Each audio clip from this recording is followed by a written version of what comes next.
शुरुआत से ही सुशील जी एक्टिव रहे हैं, चाहे जहां भी हो। फ्रंट लीडर में कभी कमजोरी नहीं रही है इनकी, फ्रंट में हमेशा लड़े हैं, इसमें नो डाउट, किसी से कोई ये संदेह नहीं है।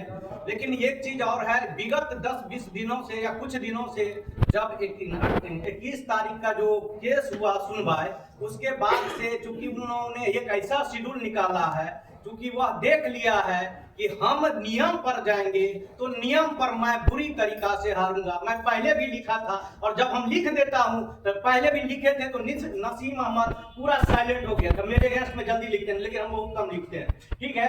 तो कहने का मतलब उन्होंने ये सीधा का सीधा इमोशनल गेम खेला है, और वही चीज उठाया है कि ये हुआ है, संशोधन ये किया है। तो सुरजीत कुमार संशोधन करा सकता है नियमावली 14 में, तो नसीम अहमद और निर्दोष निराला क्यों नहीं करा सकता है?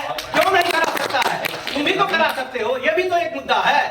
तुम तो वो नहीं कहोगे, तुम उसका तो ये कोशिश किया गया है कि इमोशनल ब्लेम किया जाए केस को, चूंकि नियमावली से कन्वर्ट करके और एकदम ये पूरा का पूरा इमोशनल ब्लेम करके, और जो 14 का नियम जो शेड्यूल है उस शेड्यूल को क्वेश्चन कराया जाए, और उसमें फिर ये नया नियम शेड्यूल चालू करेंगे कि इसमें जनरल का सीट भर दिए तो ये कर दिए तो वो कर दिए।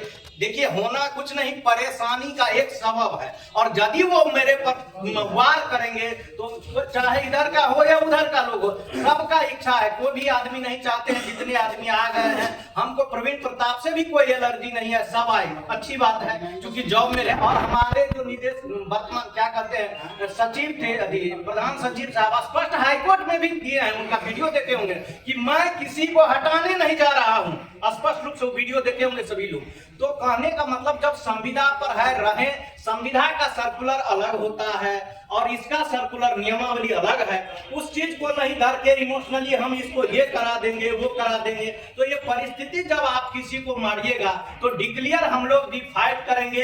ये फाइट ये है कि हमारे अपने दो भाई जो है, और दोनों भाई ऐसा क्या कहे कमेंट में कहे, दोनों के दोनों यदुवंशी है और किसी से कोई पीछे हटने वाले नहीं है, समझ गए? दोनों के दोनों वही है, कभी लड़ने पीछे हटने वाले नहीं, अपने में मार करने वाले लोग होते हैं, समझ गए? जब बूथ पर जाइएगा इलेक्शन में तो कहा जाता है, हम लोग गए तो कह रहे कि ये देखिए उधर से मुखिया में खड़ा है कौन, तो फलना यादव, इधर कौन खड़ा है, फलना यादव, जल्दी से भागिए 5 बजे। इधर से एक बार ही हुआ तो उधर से लाठी लेके आया, इधर से लाठी लेके आया, सब 4 बजे 5 बजे बूथ होना था, 4 बजे सब भाग गया लोग, ये स्थिति हो जाता है। तो यहाँ स्थिति ये है, जबकि उस कैंडिडेट उन्होंने में आप देख रहे हैं निर्दोष निराला, उसमें देख रहे हैं मान ले कि सपोज की बीएससी वाला, उसमें नसीम अहमद, उसमें सुधाकर मिश्रा जिसका कोई अता पता नहीं है, और प्रवीण प्रताप, ये 4 लोग मिल करके एक मुश्त हो गए हैं, और वो लोग फुल्लम फुला, उसमें से कुछ लोग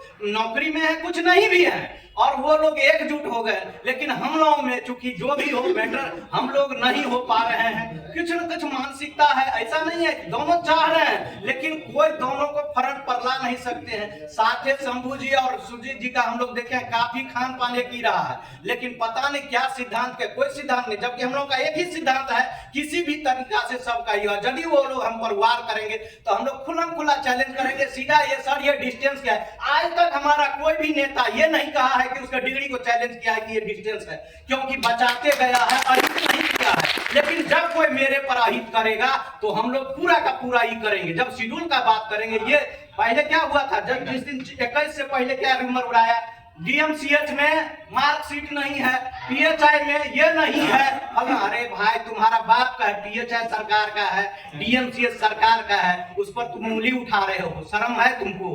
साला जहाँ स्टडी सेंटर हम लोगों के यहाँ पॉलिटिकल स्टडी सेंटर खुला हुआ था अथी के बल, पोस्ट ऑफिस के बल में, वहां से तुम डिग्री लेके नौकरी कर रहे हो। हम लोग नहीं जान रहे हैं, हम लोग बुड़बक हैं। 10-10 लोग का हम लोग बचाए हैं, जो लिस्ट आया था उस सबको हम लोग बचाए हैं सीएस ऑफिस में जा करके, अपन पैसा खर्चा करके, सर रहने दीजिए। तो ये स्थिति है, जब आप हम पर वार करिएगा तो हम भी वार करेंगे, सीधा बात है। तो पहला वार ये है कि यदि आप चाह रहे हैं तो हम लोग भी यदि फुल्ली तो फुल्ली 14 रूल का सर्कुलर को फॉलो करेंगे, और कहेंगे डिग्री दिखा दीजिए, यदि हिम्मत है और माँ का लाभ है तो डिग्री दिखाओ, तुम कितना सिखा कहेंगे कि तुम 14 साल, ठीक है सरकार की जरूरी थी, संविदा में किसी को ले लिया, हम भी करवाए हैं, पीओ सिटी में कम से कम 2500 लड़का का करवाए हैं, तो क्या उसको कल के दौर में हम कहेंगे? हम खुल के कहते हैं तुम्हारा नौकरी होगा लेकिन तुमको सरकारी नहीं होगा, तुम इंटर 8 भी हो कह देते हैं, तो क्या सरकार का जरूरत है पूरा नहीं करेगा? कल के दौर में वो कहेगा परमानेंट हमको कर देगा, बस सेम चीज है तुम्हारे पास। तो उस चीज को ले जब तुमको हम पनाह दे रहे हैं और पनाह में तुम मेरे पर वार करोगे तो हम तुम्हें बर्दाश्त नहीं करेंगे, एकदम क्लियर बात समझ लीजिए। तब इसीलिए हम लोगों में थोड़ा सा इधर कुछ दिन से आर्थिक स्थिति का सवाल है, क्योंकि वो लोग 4 आदमी हो गया है, एकदम समझ लीजिए। हम लोग 2 में भी 2 भाई में लड़ रहे हैं, वो 4 के 4 हो गए, चाहे सुधाकर सिंह हो, चाहे प्रवीण प्रताप हो, निर्दोष निराला हो, नसीम अहमद हो। और नसीम अहमद का देखे हैं टोटल का टोटल सर्कुलर लिया है, ये है सर हम लोगों को तो बाप रे जुल्म कर रहा है, सर हम लोगों को तो जुल्म कर रहा है। अरे जुल्म अत्याचार कर रहा है कि अत्याचार तुम कर रहे हो? जब सर्कुलर यहाँ भी कुछ पॉइंट पर एसएससी वगैरह चाहे आर्गुमेंट देखिए कहाँ मैटर भी कहाँ फंसाया है।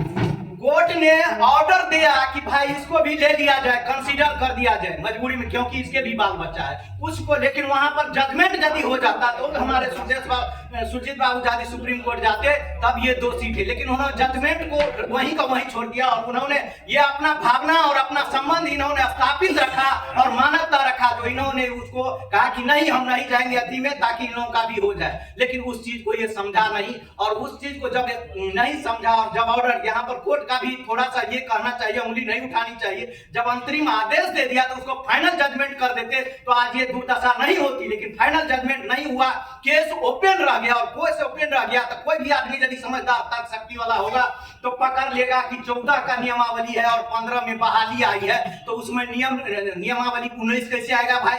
सिंपल लैंग्वेज है, सोचने वाला समझ सकता है। और वही चीज हुआ जो हम लोग पहले से सोच रहे थे, वही चीज हुआ और आकर के क्या हुआ, अंत में धरा गया। और धराने के बाद क्या हुआ, अगला पार्टी जाकर के उसको धर लिया। तो ये परिस्थिति में अब हम वहां पर इमोशनल गेम चलने लगा है और इमोशनल गेम में ड्रामा हो गया है कि भाई हमको ये करेंगे। तो वो लोग जब 4 आदमी एक साथ है तो कुछ ना कुछ हम लोगों को भी सोचना पड़ेगा, ताकि देखिए सिद्धांत का कुछ नहीं होगा, सबका भला होगा। वो भी लड़ रहे हैं उसी के लिए, हम भी लड़ रहे हैं उसी के लिए। हम लोगों को सबका उम्र हमको लगता है 40+ हो गया है, स्थिति खराब है। यदि आज के दौर में कहीं कुछ हुआ तो बहुत, चूंकि इससे पहले लाइव टेक्नीशियन में घटना घट चुका है, इसीलिए लोगों को दहशत है। क्योंकि सब आदमी जानते हैं कि 1999 का घटना क्या है। उस समय में हमारे कौशलेश भाई सब भी थे, हम लोग भी जान रहे हैं बड़ी बात, क्योंकि उस समय में पढ़ रहे थे क्या दुर्दशा हुआ। 3 साल के बाद स्थिति खराब हो गई। तो इसीलिए हम लोग नहीं चाहते, आज भी यदि फाइनल का छूने का काम करेगा तो उसमें से कुछ लोग जो ऊपर में है उनकी स्थिति खराब हो रही। कैटेगरी वाले लोग तो बच जाएंगे, लेकिन जनरल वाले की स्थिति थोड़ा सा खराब होगा जो ऊपर में होगी। बात समझ पा रहे हैं कि नहीं? तो इसीलिए किसी कीमत पर ऐसा नहीं हो, जो है जो आ गए उसका भला हो। लेकिन यदि वो फाइट करेगा तो ये बर्दाश्त योग्य नहीं है। वो 20,000 दिया तो हम लोग 30,000 रुपया देंगे, लेकिन छोड़ेंगे नहीं। सीधा बात है, पहला फाइट यदि वो किया तो हम लोग भी बर्दाश्त नहीं करेंगे। और सब एकदम लाल सलाम करते हैं कि सब कोई तन मन धन से उसके बाद छोड़ने का कोशिश नहीं करेंगे। बहुत आदमी हमारे अध्यक्ष जी पर भी आरोप लगा देते हैं, ये कर देंगे वो कर देंगे। अरे क्या करिएगा आप? सिद्धांत से लड़िएगा ना, तर्क से लड़िएगा ना। आपको कोई ही कर रहा है, जब आपको हार्म नहीं कर रहा है तो आप क्यों हार्म कर रहे हैं भाई? आपको कोई हार्म कर रहा है, नहीं कर रहा है, तो दूसरे पर आप वार क्यों कर रहे हैं?